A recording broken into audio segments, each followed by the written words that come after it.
Israel হল পশ্চিম Asia তথা মধ্যপ্রাচ্যের একটি রাষ্ট্র। এটি ভূমধ্যসাগরের দক্ষিণ পূর্ব তীরে ও লোহিত সাগরের উত্তর তীরে অবস্থিত।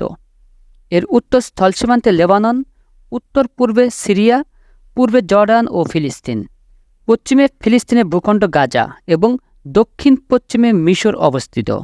এটি মধ্যপ্রাচ্যের সবচেয়ে ঘনবসতিপূর্ণ দেশ। অর্থনৈতিক দিক দিয়ে অত্যন্ত উন্নত শিল্পপ্রধান একটি রাষ্ট্র। ইসরায়েল রাষ্ট্রের জন্ম 1948 সালে। এটি বিশ্বের একমাত্র দেশ যার অধিকাংশ জনগণ ইহুদি। 1948 সালে দেশটির স্বাধীনতা লাভের সময় নাম রাখা হয় স্টেট অফ ইসরায়েল। 1948 সালের 17 মে তৎকালীন সোভিয়েত ইউনিয়ন ইসরায়েলকে প্রথম স্বীকৃতি দেয়। আর অতীতে ইহুদিরা অনেক নির্যাতন সহ্য করেছে, আর এর পিছনে সবচেয়ে বেশি ভূমিকা রেখেছে জার্মানির একনায়ক হিটলার। ইসরায়েলের সাথে 170টি দেশের কূটনৈতিক সম্পর্ক রয়েছে। ইসরায়েলের নিজস্ব সম্পদের পরিমাণ খুব কম। দেশটি 1970-এর দশক থেকে মার্কিন যুক্তরাষ্ট্রের কাছ থেকে বিপুল পরিমাণ আর্থিক অনুদান পেয়ে আসছে।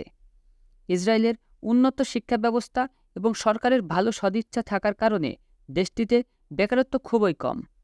ইসরায়েলি নাগরিকেরা নিজেদের মধ্যে ভাব আদান-প্রদান এর জন্য মূলত আধুনিক হিব্রু এবং আরবি ভাষা ব্যবহার করে। ইসরায়েলের সংস্কৃতি পশ্চিমা ঘরানায় ইসরায়েলের অস্তিত্বকেই অস্বীকার করে ইরান। তারা বিবেচনা করে ইসরায়েল অবৈধভাবে মুসলমানদের ভূমি দখল করে রেখেছে। ইসরায়েলের রাজধানী জেরুজালেম।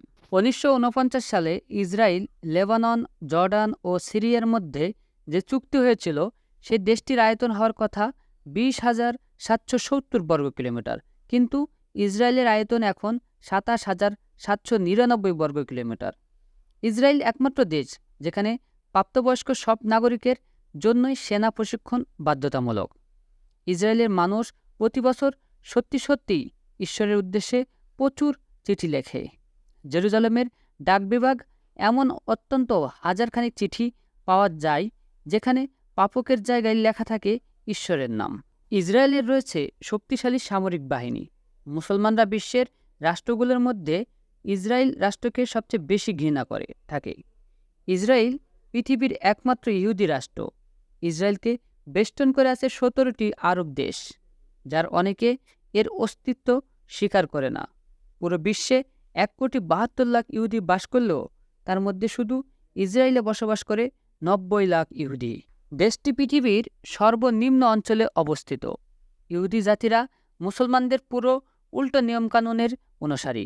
যেমন ইসলাম ধর্মে মদ্যপান হারাম, অন্যদিকে ইহুদিদের জন্য মদ্যপান জায়েজ। আবার উটের মাংস ও চিংড়ি মাছ মুসলমানদের জন্য বৈধ, কিন্তু ইহুদিদের জন্য অবৈধ। ইসরায়েল রাষ্ট্রের প্রতিষ্ঠার সময় প্রায় 7 লাখের মতো ফিলিস্তিনি ঘরছাড়া হয়ে গেছিল। তারা ভেবেছিল দ্রুত সমস্যার সমাধান হলে তারা বাড়ি ফিরে আসতে পারবে। মধ্যপ্রাচ্য চির প্রতিদ্বন্দ্বী দুই দেশ ইরান ও ইসরায়েল।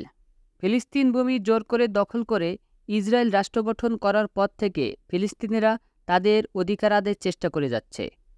ইসরায়েলি প্রশাসন আইন, মানবাধিকার এসবে বিশ্বাস করে না।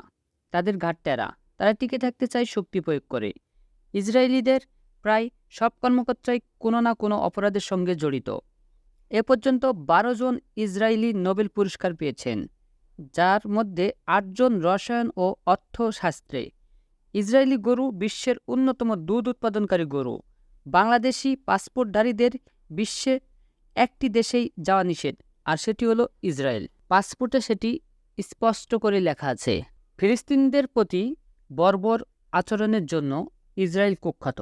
হযরত মুহাম্মদ সাল্লাল্লাহু মুসলমানেরা প্রাণের চেয়ে বেশি ভালোবাসে।